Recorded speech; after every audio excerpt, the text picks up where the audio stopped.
There we go. Oh, so I'm getting some strange error messages. I don't know what that means, but it says we're live somewhere. So hi, Sean. Hey, Sherry. Hello to anyone who might be watching now or later. Sean, it's so good to see you. Likewise. Yeah. And we just got off a really great call for our Hard Stuff's Okay. And this is our debrief where we talk about the hard stuff and it being okay. And it's in the title. You guys know. But yeah, so I think I know we are going to try to keep this to time. We usually say 15-ish minutes and then we go along because it's fun. But so let's just jump into it. Okay. I guess. Let's jump anything else you want to? Yeah. Just in case there's anybody brand new. Just in case there's anybody brand new. Wait, I'm sorry. I'm fixing. There's also an error message going on that it's not quite live where we're going, but give me just a sec. Okay. In case there's anybody new, Sean and I both happen to be reading Bittersweet by Susan Cain a long time ago. And it brought up a lot for us around Sean, can you go ahead, and I'm just trying to fix this error I'm getting on the live stream. Sorry. Sure. Yeah, no worries. Technical issues get us all. Okay. So yeah, years ago, I think about 15 years ago, if we keep incrementing back, honestly, I think it's like 2.5, but we keep thinking it's longer. Sherry and I were having coffee together out in the Bay Area on a sunny day and discovered we were both reading this book called Bittersweet by Susan Cain, which is all about that bittersweet feeling of joy and sorrow that's really connective. And we were reflecting on our community as certified high performance coaches, our coaching peers, and how it's and I'm going to say this phrase specifically for today, action-oriented help for moving people forward, which sometimes could lead to toxic positivity where anything's solvable, we're going to go do it. And it kind of skips that human part of us that is like, we need to slow down and kind of take stock of what's going on because things are hard. And so that's how this Hard Stuff is Okay group started. We meet on GrowthDay before this, and then this is our debrief to talk about the high level ideas that we learned because it's cool. So perfectly said, Sean, and thank you. Thanks for recapping that for anyone who might be new. And if you are, hello, happy to have you here. I know some people have heard some of these before, but it's always different to me. Like, even though we do these like about every other week, I feel like every time something new, and you just use that word action-oriented, which really I wanted to say that I appreciated because in our previous group, I've been talking about this, like, I need to move forward. I'm going through this hard stuff, but I need to get myself going. And the truth of it is when you said like, well, sometimes, we're like in that go action oriented mode, but really we just need to feel our feelings. Mm-hmm. And that really struck me. And I was so grateful you said that. And I wanted to say it again here because I think a lot of times, especially in this culture, the Western culture, I don't know any other culture, this one I live in, but it's like that there is that jump, this hard thing happened. Well, what are you going to do? This hard thing happened, how can I feel better? This hard thing happened, but it's like feeling those feelings, not always comfortable, but really important. Yeah, I think it's necessary to figure out what your next steps are going to be. I think if you're constantly like in dating, if you're constantly dating the same person that's breaking your heart in the same way, and you get right into a relationship as soon as, you're not doing the reflection to be like, what do I need? And how do I test for that so that I have a different relationship next, if that makes sense? It does, yeah. And I think with work, you get so in go mode and you're just kind of doing all this stuff, which when that's removed can be very disorienting. The structure of regular meetings and team culture and the coworkers you see is very different as a solopreneur. And it was, for me, like jumping into solopreneur, like that was my choice, really tough And it took me a long time to realize, oh, I need more structure and kind of Yeah. that type of stuff. But um, I think in coaching, you would say if you get stuck in the feelings, it might be a problem. But you need to process it. You need that time to do that reflection, to be like, okay, like what is next for me, without just doing it because you need to be doing stuff. I don't know if that makes sense, but It makes perfect sense. It really does. And again, I think we always talk about this, right? There's kind of this balance, right? Like, yeah, you don't want to, if I'm still in the same place 6 months from now, you might be, nudging me a little bit in a different way than you are right now, right? mm-hmm. Um, but I also liked that the other thing that you brought up that I think is really important is the idea of identity, and that when hard things happen, and it could be, like losing a job, or it could be a death, it could be an illness. There's all sorts of things that we could say are hard things. Mm-hmm. But and when you were saying identity, I thought, there's a lot of different hard things that happen that impact our identity. And I don't think we've ever talked about that before. Yeah, I don't think so. Like I'm pulled to say that it's the multitudes thing again. Like your work identity is different from you as a person. And like what I was sharing when we were talking about identity, like right before in the transition between this call and the group, when you experience loss, like a lost job or a lost relationship, you're still there. There's still like a lot of those things don't change, even though they feel like they change. Yeah.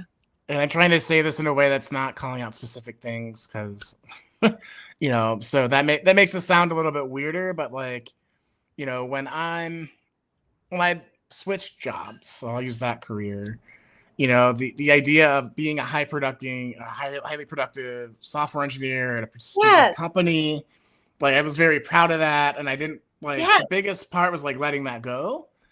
But I'm still the same Sean. I still can work at the same rate. I can still do that stuff at a high level. That doesn't change. But it's this weird thing that humans do, where like the label matters a lot. Yeah. And I love that we're bringing this up, because I'm experiencing it in several different areas, with the job, with the relationship, even something with the loss of my two kitties, like I've been talking to people about like no longer having that particular kind of nurturing identity. Like that was a big identity because they were both elderly kitties. And there was a sense of like, I'm someone who takes care of, and I know a lot of parents feel this way with the empty nest. You haven't lost it, just to your point, it's not lost, but it feels lost. Like, who am I if I'm not caring for this person in the way that I was? Yeah. And I appreciate what you were saying, like about the job, yeah. And to me, it's helpful what you're saying about, because it doesn't feel like I'm the same person, which is really weird. Like, I don't know why is that? That's part of why it's so hard. I feel like, where did that person go? Mm-hmm. And as your friend and someone that has been working with you, like, I can see that shift in you, but I also don't think you're any less caring from any of the previous contexts. I don't think you're any less productive, any less connected, any less a symbol of our community. Like, that's still you. And like the multitudes thing, the label changed. There's some mechanics there that make your life a little bit more shaky now, and that's honest, I think. Yeah. Financially with the job and whatnot. So like, it's really interesting as a friend. Like, I believe everything I just said. I don't think I've ever articulated it, and it feels good, but like strange to like say that out loud. I don't know. Well, but I'm glad. I'm super, super glad. I know this is not just a conversation for me and you, but in some ways it is. I know people, and I love when people listen in. I love when people comment. I love when people tell me later, oh, I saw that, and I've got my own hard thing going on, and it sparked conversations. I love all that. And I'm so glad that you do happen to know me as a friend. And you did say that because just this morning I was talking to a girlfriend and we were talking about um, her status changed from wife to not being a wife. And Mm. and what that does to how we see ourselves and how we move through the world. And of course we're all still the same people, but in our heads, or it I just think we're touching on something that, since we've never explored it before, it's a little bit obtuse. But I think hopefully maybe anybody listening who also, might have gone through some sort of identity loss or change might have something to add, even, which would be great. Mm-hmm. Absolutely.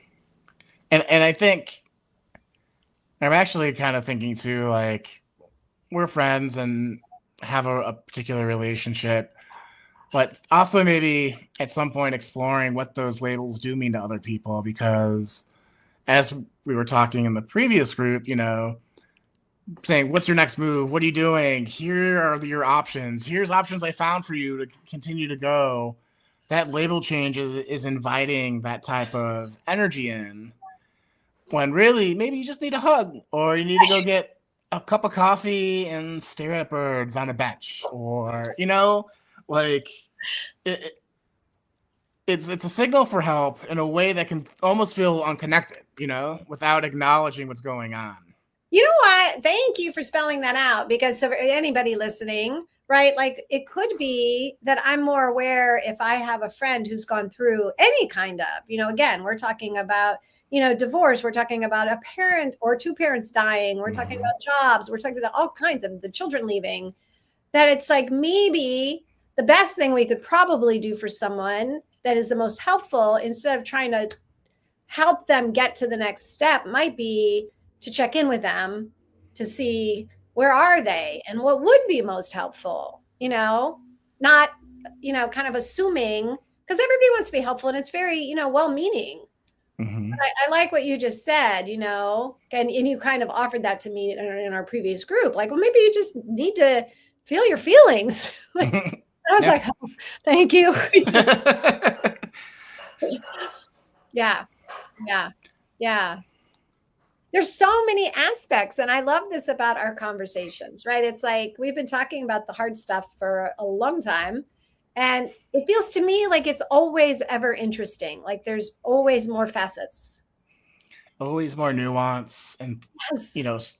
little alleyways to explore, and I think I feel, I won't speak for you, but I imagine you feel this way, but I feel more enriched, like, kind of having this in my back pocket when bad stuff shows up. It's like, oh, okay, I can be upset right now and still be happy with my wife. I can Yes. feel really low right now and still summon the energy to, like, make a niece or nephew smile and be goofy. Like that, both can be true at the same time.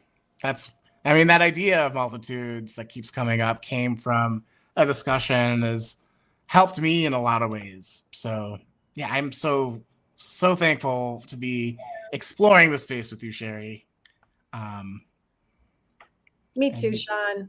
And thanks for just saying what you did. I think we do need to wrap it up because we both need to go. But um, I will never hear that too frequently. We contain multitudes, and I hopefully anybody listening, because it's such a good reminder. No matter what's going on the surface right now, there are other parts that we can access and pull forward, and somehow that helps me, like, I can be with this part maybe, but knowing that other part is there in the wings. So, mm-hmm. more to say about all that next time, I bet.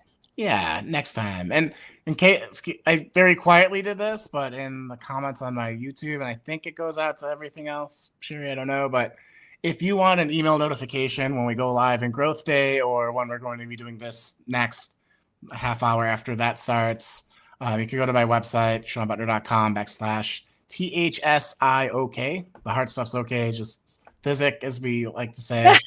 And you just get emails when we go live, like when we post, when we're going to go live, and then a reminder before. So Yay. Well, thank join you, us. Sean. I love this every time. We'll be back in a couple weeks. And thank you, anybody listening now or later. Yeah. Thanks, everyone. See Cheers. you. See you, Sean.